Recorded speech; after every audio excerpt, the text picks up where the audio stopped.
Lights on Novus TV, I'm Christine Tam. There's some new art popping up in Vancouver's public spaces lately. These large installations are part of a public art exhibition called the Vancouver Biennale.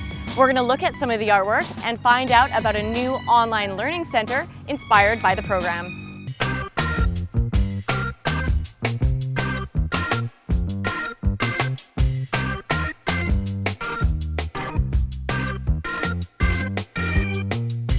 Barry Mowat, the founder and brains behind the exhibition, gave us some insight into what exactly the Vancouver Biennale is all about. Tell us about the Vancouver Biennale. Well, the Vancouver Biennale, this is its second incarnation, kind of speak. We're unique in terms of biennales. The emphasis of biennales is really the best of the best in the art world, and the most famous biennale being Venice. It happens every 2 years, biennale meaning basically biannual. Our biennale is different in the sense that although we have a major curatorial team, we have accessibility for everyone. We're not limited to a very tiny, exclusive niche viewing audience. So we're 24 hours, 365 days a year. And we're not only every 2 years, but we're actually up for 2 years. That's one of our distinctions. We also create with the Biennale a legacy. So this piece here actually is one of the proposed legacy works that will be loaned to the city for a long-term basis, 20-25 years. It's one of 5 that were acquired through the Biennale Foundation. So these sculptures and installations are in public places for residents and tourists to see. How do you see that impacting Vancouverites? It's a huge opportunity for Vancouver. It once again gives Vancouver the opportunity of being on the world stage, but it's on the world stage for everybody. So without getting caught in that trap of using the word Olympics, it would be somewhat like the Olympic of the arts, okay? But for the public and the public domain. So we're all about public space. Citizens and visitors have the opportunity of interacting, engaging, learning about all of these works in the space in which they traverse on a regular basis, from transit to shopping centers to the parks and the beaches and urban plazas. Provides enormous opportunities for everybody just to see works that they would normally only see in major centers other than Vancouver, in museums around the world. So we're basically an open-air museum. How did you choose the locations? That was one of the easier parts, I think, because we've been doing city projects for the last decade, and there are a number of sites that naturally lend themselves to really great profiles and opportunities to capture the beauty of the city. Basically 39 different installations in this Biennale. Unlike Venice or Sao Paulo or Istanbul, they're in one site, so they don't have to get approvals for everything. We have to get basically between 8 to 10 approvals per installation and per site.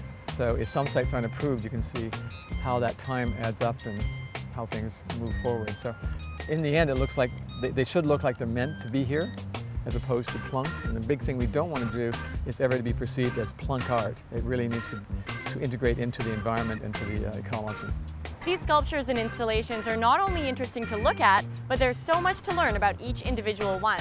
Education is a very integral part of the Vancouver Biennale, which is an open-air exhibit, in Vancouver and all the way down to city of Richmond as well too. So the online center is a community outreach for us so that we could engage them in the learning of the public art. And what are the different components of the website? Actually, the website has 3 major components. One component is for classroom learning for the school, so there's a set of lesson plan that gear for taking classroom topics out to the street, to the community. And the second component is family can go on a self-guided tours, so they could explore Vancouver's public art in a natural way, in a green way.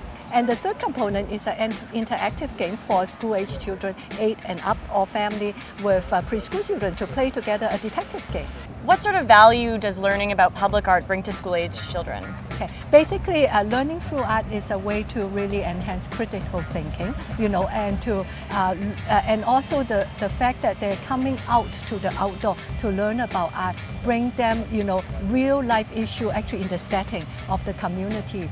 And basically, we integrate, what they are learning at the classroom through a field site visit to the sculpture, and each of the sculpture, they will learn about a big real life issue topic right at the sculpture. So it's totally integrated as part of the school learning system. And what is the benefit of having an interactive online website? Well, the advantage of the interactive online website is then it basically allows the family to participate, in what the students are learning at the classroom, and also allow us to broaden out, the learning of the Vancouver Biennale installation to the rest of Canada and to the rest of the world.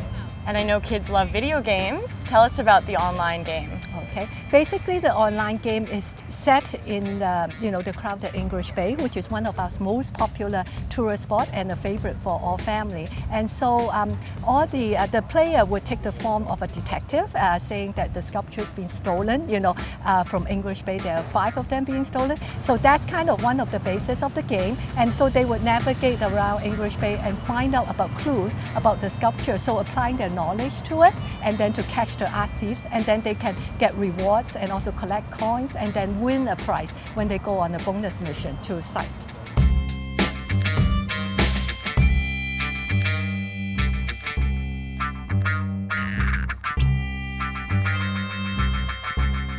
Get outside, walk around, and explore some of these amazing sculptures. To learn more, go to vblearn.ca. For City Lights on Novus TV, I'm Christine Tam.